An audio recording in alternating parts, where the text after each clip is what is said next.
নারী কত সুন্দর অভিনয় করে, অভিনয়ের জন্য নারী সারা রে। আল্লাহ আল্লাহ গো, কেন তুমি ওই বেঈমানের সাথে আমার দ্বিতীয়বার দেখা দিলা?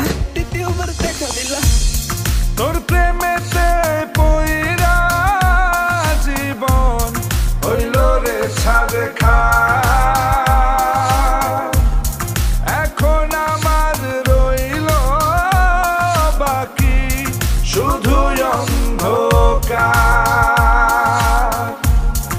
এখন আমার রইল বাকি শুধু অন্ধকার।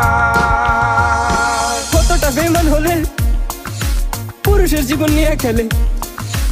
হায় রে বেঈমান না রে, পুরুষের জীবন নিয়ে খেলে। তোর বাপের কথা